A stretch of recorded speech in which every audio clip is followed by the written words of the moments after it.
Era do Espírito.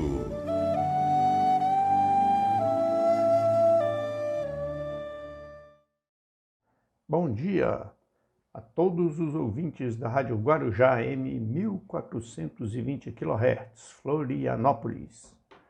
Eu me chamo Narbal Almeida Júnior e vou apresentar o programa Na Era do Espírito, produzido pelo Centro Espírita Amor e Humildade do Apóstolo.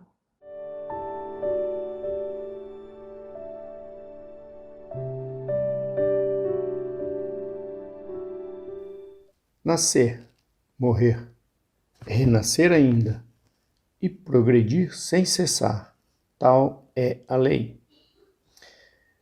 Essa frase, esculpida no túmulo de Allan Kardec, que morreu a 31 de março de 1869, aos 65 anos de idade. Portanto, essa semana se completarão 152 anos de sua morte. Por isso, o programa de hoje fará uma pequena homenagem a esse grande homem, o codificador da doutrina espírita. Allan Kardec, nascido com o nome de Hippolyte Léon Denisard Rivail, em 3 de outubro de 1804, foi o homem que, assistindo a fenômenos extraordinários e inexplicáveis, buscou-lhe uma explicação.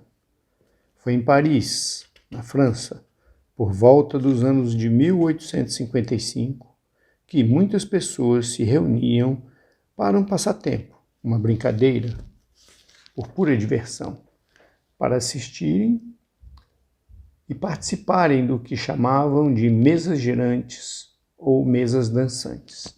Consistia essa brincadeira em reunir pessoas em torno de uma mesa, colocavam as mãos sobre ela e, com a força do pensamento, erguê-las e fazê-las balançar, dançar e girá-las.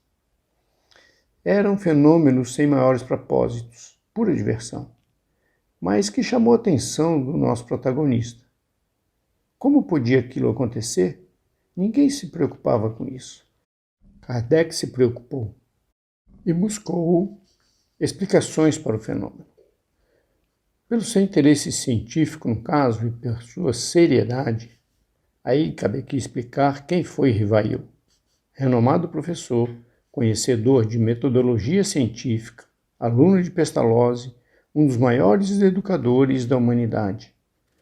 Por tudo isso, Kardec é levado a conhecer pessoas que praticavam outras coisas de teor mais profundo, mais desafiador.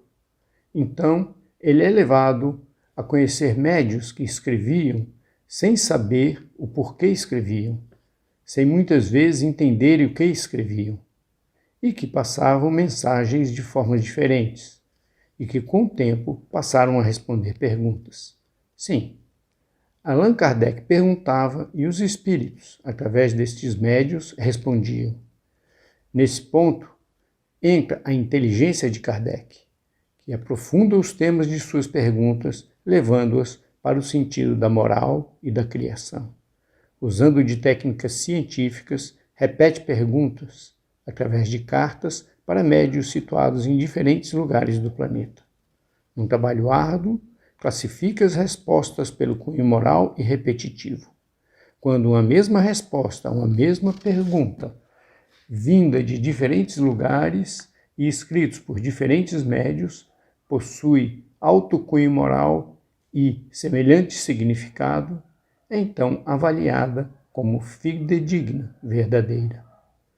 Primeiro, reuniu perguntas e respectivas respostas e codificou o seu primeiro livro, o Livro dos Espíritos, seguindo-se então de mais 4 obras.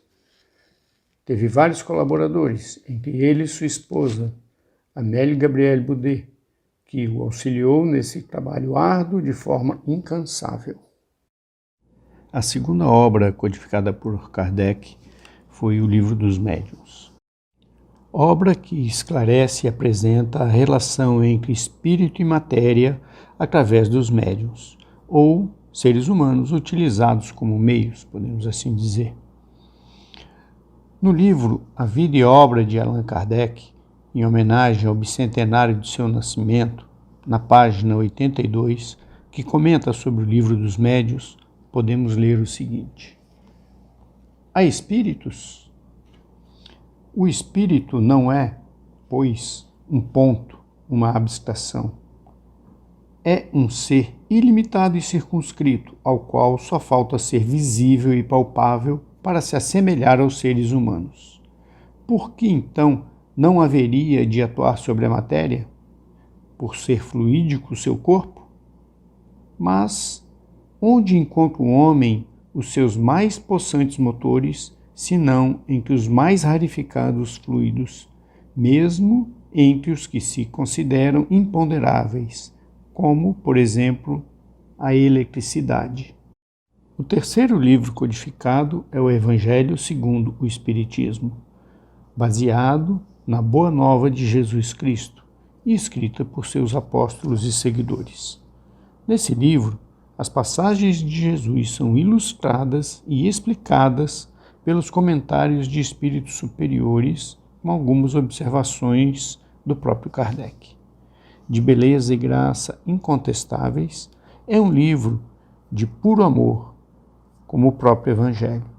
Esclarece o caminho do nosso desenvolvimento moral à luz da doutrina do Cristo, fundamental para a nossa evolução espiritual. O quarto livro codificado por Kardec foi O Céu e o Inferno. O porvir e o nada. Vivemos, pensamos e operamos. Eis o que é positivo. E que morremos não é menos certo. Mas deixando a terra, para onde vamos? Que seremos após a morte? Estaremos melhor ou pior? Existiremos ou não? Ser ou não ser? Tal a alternativa. Para sempre ou para nunca mais? Ou tudo ou nada? Viveremos eternamente ou tudo se aniquilará de vez? Essas e outras perguntas são discutidas nesse livro. O quinto e último livro, a Gênese, propõe 2 elementos, ou, se quiserem, 2 forças regem o universo: o elemento espiritual e o elemento material. Da ação simultânea desses 2 princípios nascem fenômenos especiais que se tornam naturalmente inexplicáveis desde que se abstraia um deles. Do mesmo modo que a formação da água seria inexplicável se se abstraísse de um dos seus elementos constituintes, o oxigênio e o hidrogênio. Além disso, a partir de janeiro de 1858, durante 11 anos e 4 meses, ele publicou a Revista Espírita.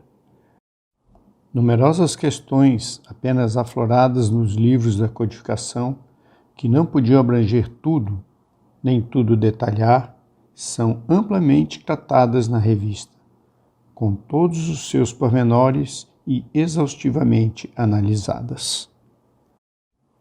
Por todo esse trabalho, pela importância de sua obra, agradecemos aqui a Allan Kardec. Um trabalho de puro amor à humanidade, um trabalho de amor aos grandes espíritos, a Jesus e a Deus. Por tudo isso, essa pequena homenagem. Muito obrigado a Allan Kardec.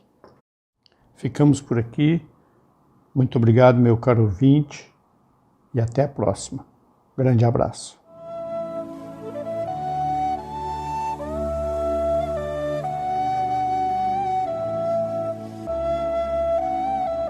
Na Era do Espírito.